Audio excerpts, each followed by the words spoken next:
I promised that reveal season for Secrets of Power, the newest Star Wars Unlimited set, was going to be getting underway very, very shortly. Well, over the past week or so, we have been periodically getting new cards and new leaders being unveiled for the next installment of Star Wars Unlimited. So in this video, we're going to go ahead and round up all of the announced cards and explain and talk about them and what they could potentially mean in terms of their impact. It's always really exciting to get into reveal season, so we're going to do that in this video.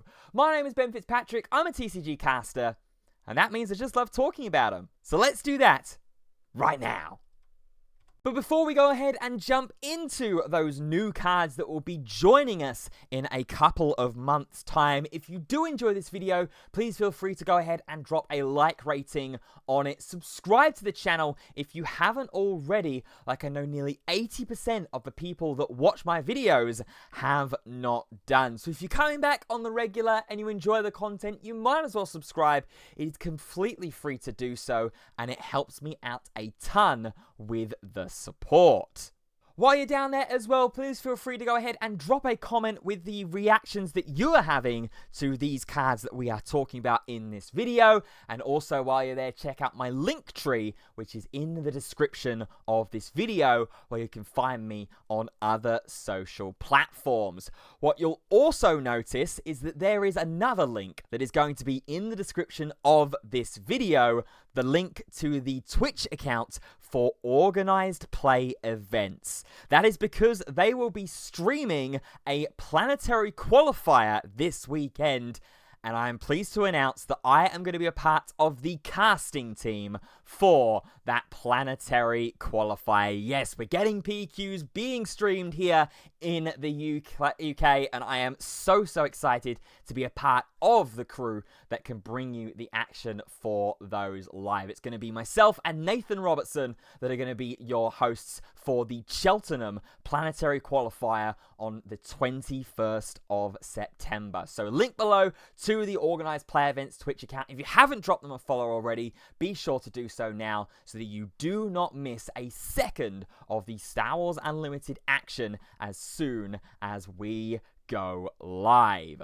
Speaking of Star Wars Unlimited action, it's time to get into the new cards that have been getting unveiled for Secrets of Power, the newest expansion announced and being released for Star Wars Unlimited. And over the past few days over on some social media accounts, we have been getting reveals of units and leaders. I will quickly add a precursor here as well, or an asterisk, that these reveals are the most up to date as of the time of recording this video. It is currently 10 past 8 p.m. UK time on the 15th of September 2025. So these reveals are up to date and as recent as of the date of that recording.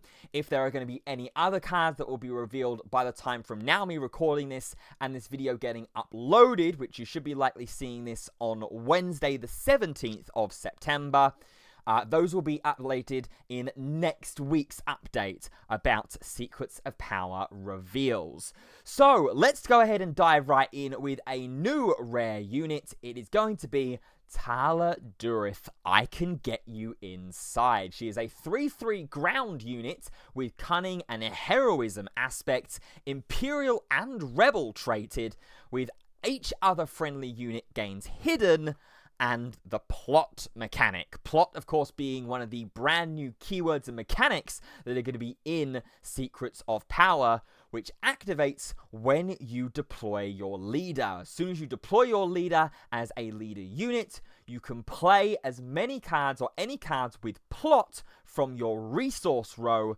paying their costs. And when you do, you replace those resources and those cards with cards from the top of your deck. I've been a little bit sort of dubious about the plot mechanic, the same with Disclose, which we'll get into in a little while as well in this video. I've been a little bit dubious about how well that mechanic is going to work. There have been some cards that have been revealed that make it look very, very good, and others that have made it look a little bit questionable. This is one of those cards that I think seems pretty okay, especially if you're playing this with a load of other units from your resources with plot, or if you've already played a load of units, then deployed your leader and are playing this Taladurith out with it as well, being able to give them all the hidden keyword. The nicer thing as well about this effect here is that it says each other friendly unit. It doesn't specify non-leader unit. So if you play this out of your resources with plot as you deploy your leader, that leader is also going to get hidden. So is not going to be able to be targeted by attacks on the remainder of the phase that it has been deployed into. So unless your opponent has some hard removal in the form of things like Rivals Falls or Fell the Dragons or those kinds of things, your opponent isn't going to have an immediate answer to your leader's deployment, which could be pretty impactful given the way that the format is and the way that Star Wars Unlimited generally goes in its gameplay flow and style. As soon as that leader gets deployed by your opponent, you want to try and get rid of it as soon as you possibly can so that they don't have as much value that they can generate from the leader unit side of its ability. So Taladurith certainly seems like an interesting one. Will it get played in the future? Potentially, if Quinlan Vos sticks around and continues to make some noise with Tarkin Town base, then Taladurith I could potentially see it go ahead and be included in that deck. Maybe some others. Cunning and Heroism is a little bit more of an awkward aspect pairing. Used to be really, really strong with the original Han Solo leader from Spark of Rebellion, but ever since the DJ suspension all the way back when, that leader has kind of taken a dive off a cliff in terms of representation, so maybe this card is going to help to try and bring it back. We'll have to see exactly what impact that it creates. Next up, we've got a leader that we've got to go ahead and talk about, and this is Sly Moore. It's a cunning villainy leader, which has the action pay 1 resource and exhaust this. If there are 4 or more exhausted units in play, create a spy token. And spy tokens, I remember, are 0-2 ground units that have raid 2. So Sly Moore here is caring about getting everything exhausted and trying to out-tempo your opponent. So cards like No Good to Be Dead, cards like Outmaneuver are going to be very, very helpful in this deck. Frozen in Carbonite as well. I could see this maybe getting paired with something like Vigilance as well and using Perilous Position to rest down the unit as soon as that Perilous Position gets attached to something. You can also benefit off this being your own units having been exhausted as well. So if you want to be a little bit more aggressive on a phase, attack, maybe rest something down, attack again, and then there's your 4 exhausted units across yours and your opponent's board states, which will get the Sly Moore effect ready to create a spy token as well, which of course that will come in exhausted. Sly Moore deploys on 5 resources, which generally is a pretty good sign, is a 3/6 when it does deploy, and it says on attack, you may deal 2 damage to an exhausted unit. And this seems pretty nice, at face value at the very least, because you don't necessarily have to worry about exhausting units yourself if you don't want to. If you're in a good enough position on your base, you could just let your opponent go ahead and attack in with a bunch of units, and then on attack, that Sly Moore leader unit effect is going to be able to ping one of those for 2, because you exhaust a unit anytime that you declare an attack. So Sly Moore here isn't necessarily, if the leader unit is deployed, rely on those cards we were mentioning earlier, things like No Good to Be Dead, Outmaneuver, Perilous Position, Frozen in Carbonites. You can just go ahead and get some advantage out of your opponent making some attacks here. And the fact that it deploys on 5 generally is a pretty healthy place for a leader unit to deploy. 5 and 6 is when you start to get really excited for a leader unit's deployment. 7 or more, there are leaders in the game that are strong at 7 or more resources when they deploy. You just need to put in a bit of work to really get that leader unit deployed and making it a really strong, impactful point for you in that game, and that you're not sort of too far behind, as it were. So Slimemoor looks very, very interesting here. I'm definitely a fan of the more sort of tempo idea with it. I've been a massive fan of No Good to Me Dead ever since Spark of Rebellion in set 1, where I used to play Boba Fett with Energy Conversion Lab.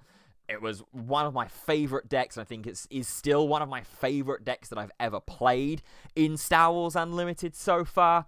So the fact that this is like kind of coming back here is not bad at all, in my opinion.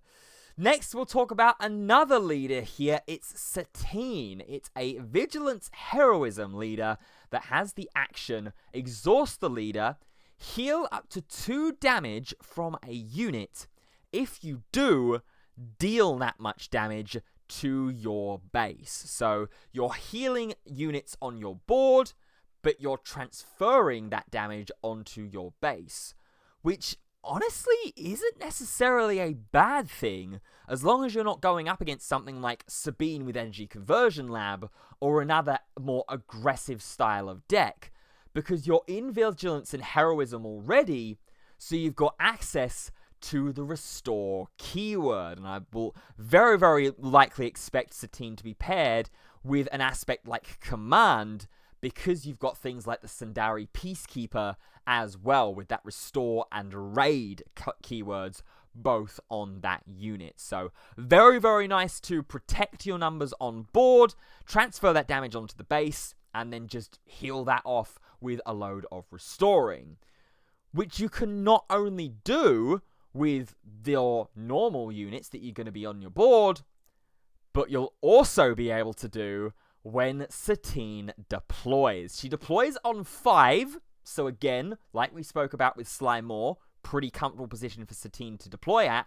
She is a 0/8, but she has Restore 4, which I believe, at the time of these cards being announced and recorded, I believe is the highest individual restore value that we have had printed on a card. We had it teased that we were going to get that kind of value, I believe, in our teaser article from Tyler Parrott last week, I believe that was. I did a video on it, link in the description in the iCard for a link to that video, and there would have been a playlist link as well at some point during this video for you to check that out. But this, in combination with this leader action here, is really, really nice. It's a shame that you don't get the unit healing on the leader unit side. I would have liked that maybe a little bit more, so that you're still sort of benefiting off of healing your units on the board and still being able to make some favorable trades or protect your sentinels a little bit more, that kind of thing. But Restore 4 is absolutely huge. And we were talking about pairing her with Command earlier. She's a Mandalorian. So you could potentially, if you were pairing this with a Command base, run the Darksaber and equip this onto Satine, and she will get some serious boosts off of that. So Satine looks really interesting. I'm definitely a fan of it. I think at face value, restoring is been really, really strong in the format so far, with things like the Owen Lars that's in the game at the moment in Mono Vigilance. Obviously, Luke has had Restore 3. Sundari Peacekeeper we mentioned earlier. There's a lot of great Restore units that are in Command and Vigilance, particularly with Heroism. So those seem like they're going to build a really nice synergistic style of deck together. Now let's stick with Heroism, but jump over to Aggression and jump up into the space arena with Luthen's Hallcraft. It's a 5-resource space unit, 5/3, that says when defeated, you may choose an opponent and disclose double aggression and heroism. If you do, that opponent discards 2 cards from their hand. So we've got an opportunity here to get some serious extra hand disruption. We've seen with the recent suspension list announcement that Force Throw is going to be gone from Premiere come Monday at the time this video being uploaded. The 22nd of September is when Force Throw is going to be gone. So one aspect of hand disruption is going to be out of Premiere for good. But we're still going to have cards like Pillage that are going to be in the format. And now, with this Luthen's Hallcraft, we've got another way to essentially run another 3 copies of Pillage, but this being on a body that swings for 5. And there's either 2 kind of parallels that you can use with this Hallcraft. Either swing it into base and just be a big, dangerous 5 attack point beat stick that your opponent has to realistically either like entrenched or bounce back to hand in some kind of way, shape, or form. You don't really want to defeat it, because that means your opponent is going to get, the one controlling the Hallcraft is going to get the opportunity to disclose double aggression heroism and force you to trash 2 from hand. The other way that you can use this card, of course, is similar to a lot of Super Laser Technician plays, and make that when defeated effect happen yourself. If there's something big in the space arena that you don't like the look of, crash into it for 5, make sure that it is being defeated in that attack, and then trigger the when defeated. Again, it is that disclosure mechanic, which I was a little bit critical of in a couple of videos ago now, I think, because of the amount of information that you are giving to your opponent, especially disclosure costs like this, where you're having to disclose at least 2 cards in this exchange, right? You're either going to have to exchange double aggression heroism as one aspect pairing, or aggression and heroism and then mono aggression. So it's still 2 cards at least out of hand that you have to tell your opponent, hey, I've got these, be aware of them. So these payment costs I'm a little bit wary of, although I do think that the payoff for this one is worth the information you're giving up. You're essentially giving 2 cards knowledge for 2 cards knowledge, in the fact that those are going to be ripped out from your opponent's hand, and they will become public as soon as they hit the discard pile here. So I think this is one of the rare circumstances that we've seen, in my opinion at the very least so far, of these expensive disclosure costs that are really worth the cost of revealing those cards in hand, though. I really want to know what the community is thinking about Disclose, though. So drop me a comment down below about your opinions on the mechanic so far. Next up, we've got Elia Kane, a mono villainy ground unit, 4 resources, a 3/6, which has Raid 1 as well. So when attacking, she's a 4/6 for 4, which already sounds pretty decent in mono villainy as well. So you're not immediately tied into one of the other aspects. She's then also got the following effect. When played, look at 3 enemy resources. You may defeat one of them. If you do, its controller puts the top card of their deck into play as a resource and readies it. So a lot of very interesting things that are going on with this ground unit here. I mean, already, if you take away the when played effect, this ground unit is really, really strong in terms of raw stats-wise. A 3/6 for 4 in a mono aspect that is swinging for 4 as well, thanks to the raid. That's very, very good. That's a thumbs up from me.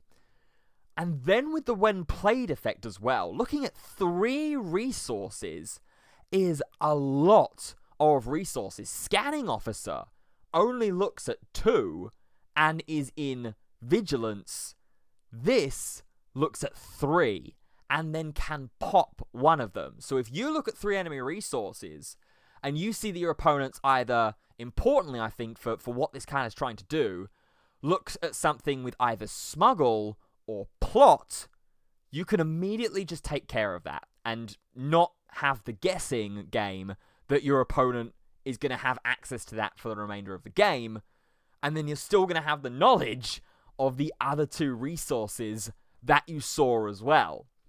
The drawback to this is that your opponent does get to replace that resource, and then it does come into play ready. So if the enemy resources that we look at are all rested or exhausted here, you are just giving them another free resource, which, depending on what the board state of the game is looking like, could be troublesome and could be a problem. But I imagine there are going to be ways for you, as the player using Eleakane, is going to be able to play around that quite nicely.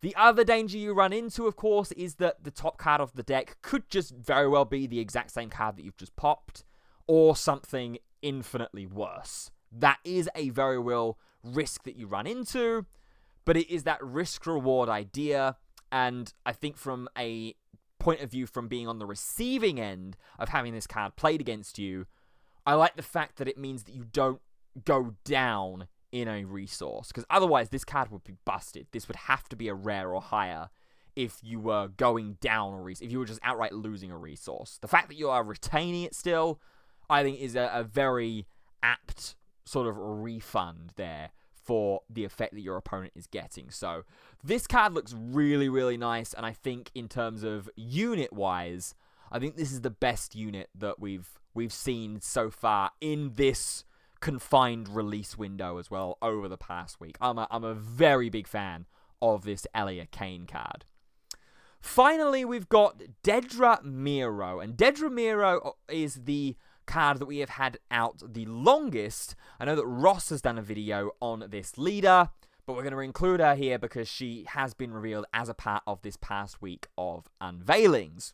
So she is Aggression Villainy, which took a pretty big hit a couple of days ago, and pretty good reason that it took a hit as well, with Force Throw being the card, because its action is 1 resource and exhaust this leader. Choose an enemy unit. Its controller may deal 2 damage to it. If they don't, draw a card.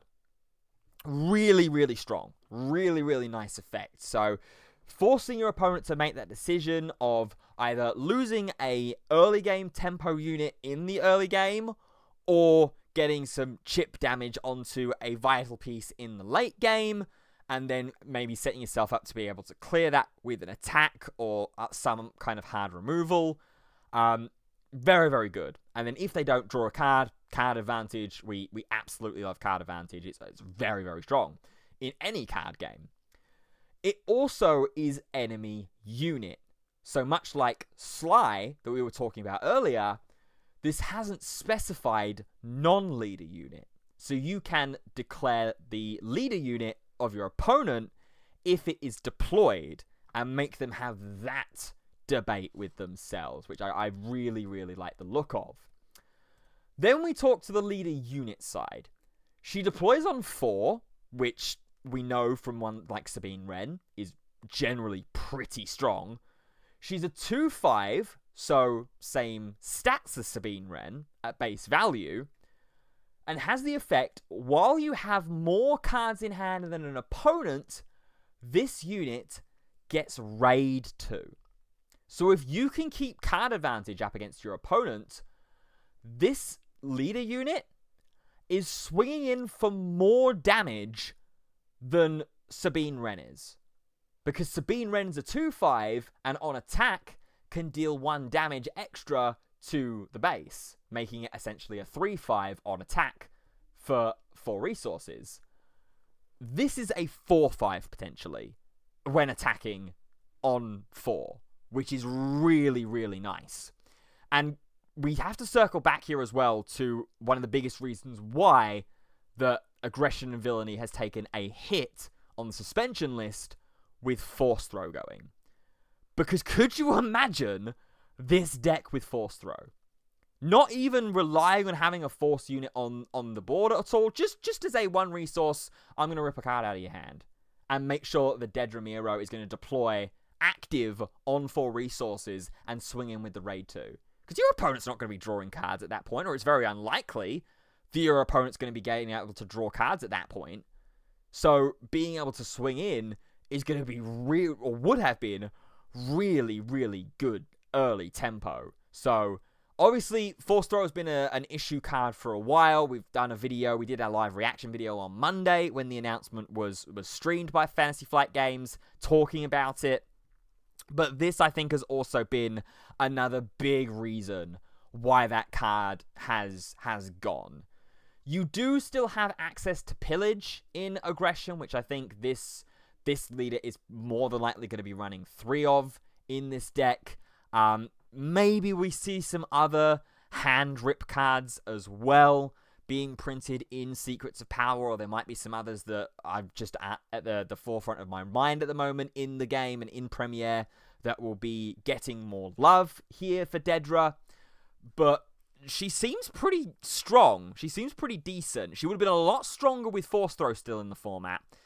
Now that that is confirmed to be going, Dedra still seems okay. Still seems like a pretty capable aggression villainy aggro deck, but is going to rely on a little bit more to get that true aggro going. It's going to be a lot harder to get that Raid 2 activated, ready for when the Dead Ramiro leader unit deploys. But those are the cards that have been unveiled so far with Secrets of Power. And this set continues to look more and more exciting as days and weeks go on. It's always a really exciting time, as I said at the start of the video, when it comes to reveal season for a new set. I'm very hopeful that I will get to be a part of that reveal season. FFG, if you're watching this, please, I would be honored and privileged to get the opportunity to reveal a card for the brand new expansion. Fingers crossed we get to that point. I think if we had to talk about some of my standouts, Satine, I think, is my standout leader of this release wave. I think she's she has the potential to be really, really strong. Deploying on 5 is very, very good. The 0 power, to me, doesn't really matter because you have the highest individual printed restore value in the game right now on your leader unit. You've got 8 HP as well, so you're living some attacks and you're in a pretty nice aspect combination. So Satine is my pick of the leader units, and I think Elia Kane is probably my pick of the ground or space units. This card looks very, very nice, and the fact that it is in mono villainy means that it is going to be able to slot into a lot of decks very, very easily. Sideboards especially. I think this card is going to be at minimum a sideboard piece of maybe a 2 of or something like that when Secrets of Power releases and is legal in the Premiere format as well. So now it's over to you. Let me know down in the comment section below what you think of these reveals from the past week. As I said earlier, I'm going to try and give one of these videos once a week, trying to round up and get a nice, simple and straightforward place to get all of the Secrets of Power reveals. Because I know when reveal season does happen, a lot of creators out there in the community get different reveals at different times, and sometimes they can all happen at once and things like that. So hopefully this can be a home base point of where all the reveals are going to be. So let me know down in the comment section what you think of the cards we have seen in this video.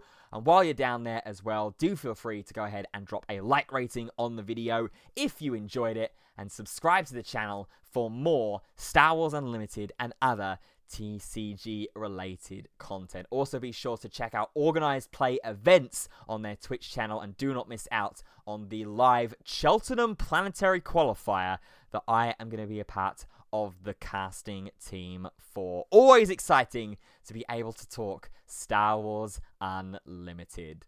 That's going to do it for this video then. Thank you so much for watching, and until the next time, we'll see you soon. Goodbye for now.